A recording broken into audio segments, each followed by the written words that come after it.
10 dating tips for guys that they didn't know they needed. I told you, this is going to be another video that doesn't let you forget about hurt feelings. If you're not ready for it, please leave now. When you're dating, a lot of people wax romantic and say pretty much the same things over and over again. I'm also one of those people who does that when the time is right.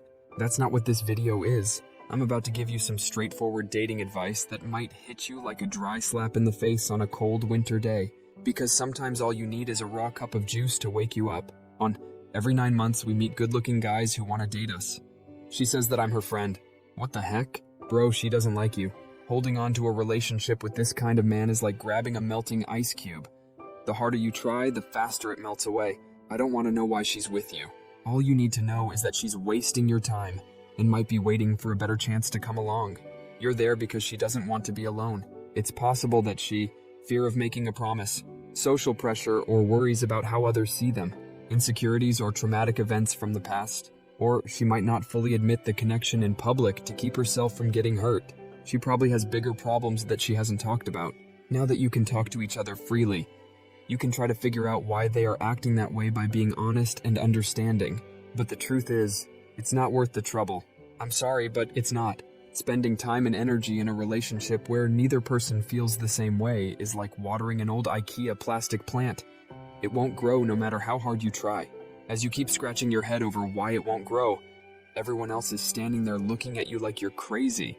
There is one rule about dating that I will never change, unless someone is completely in with how they feel about you after a certain amount of time. Don't do it. If she adds you as a friend after 9 months of dating, you might as well join the rest of the simp mob because she's making fun of you so much. Get rid of her right away. If someone doesn't like what you already give them, you can't make them love you. 2. Don't go back to a woman who cheated on you. If you forgive a cheater and expect them to change, it's like hope for a new taste of chips that you've already eaten. You'll just be crunching on past mistakes. You can start over with no problems if you're not married and don't have kids. This way, you can find someone who knows how to respect marriage. This one may seem easy, but you'd be shocked at how many people forgive cheats. It's not like once a cheater, always a cheater. But the real question is whether they'll do it again. It's too hard and takes too much mental energy to move on after crossing that line. Just like a broken mirror doesn't show the same thing twice. Trust breaks down and changes the picture. It's just too hard to get past. It might be worth it if you've been married for more than 7 years and have at least 2 kids. But when it comes to dating, no, there are plenty of women who would never hurt you like that. If you decide to leave someone who has betrayed you, you are not giving up. Instead, you are taking a step towards self-respect and a future of trust with someone who keeps their word. The pain of going is only temporary. The pain of staying where trust is broken for good is a much longer, more painful and difficult path. We never put up with rudeness. From the jump, you need to set limits. If someone has been disrespectful to you or is disrespectful to you, let them know why and what your rules are, but please be nice, honest, and open about it. As an example, let's say you're out with friends and your date makes a joke about you that you think is rude.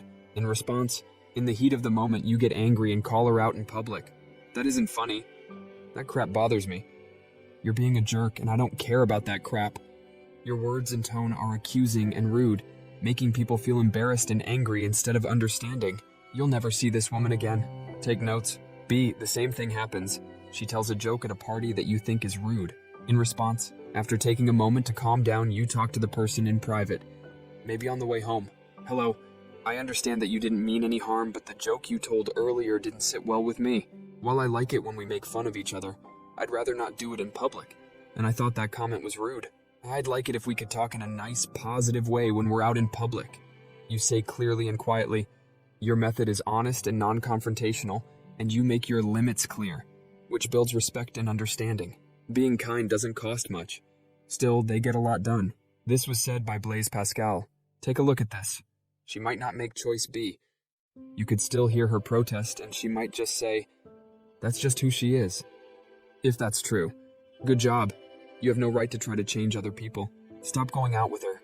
You need to find someone who fits in. You still want to see them, but that behavior doesn't match up with how you feel about yourself or other people.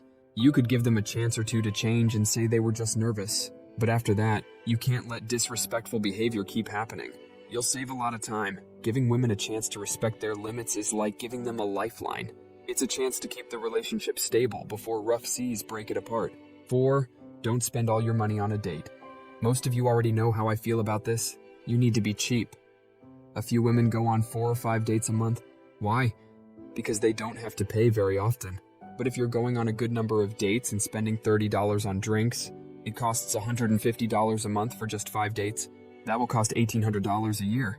Don't worry, you won't get that money back. I was on 3 dates a week when I was at my best. I was just making coffee. They cost about $15 each, $45 every week, $180 every month. It took me about 2 to 3 months to find someone whose company I would want to keep. That's about $540. Once more, I'll never get my money back. Being in a relationship makes you spend even more.